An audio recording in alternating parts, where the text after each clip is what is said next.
Hello guys, welcome back to the channel. Marcin speaking, and in today's video I would like to first of all give you a short break from the drone footage, drone videos, and I take you with me to Campinos National Park, where we are right now.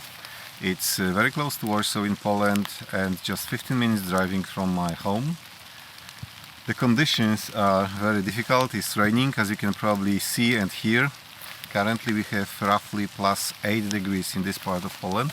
However, I decided to go and take some pictures because there is a kind of mist in between the trees. So I would like to take some pictures with my Canon EOS R6 Mark II. I have 24-105 lens, RF f4. I have this vintage lens which is Canon FD 50mm 1.4, and in my backpack I have yet 100-500 telephoto lens, also RF.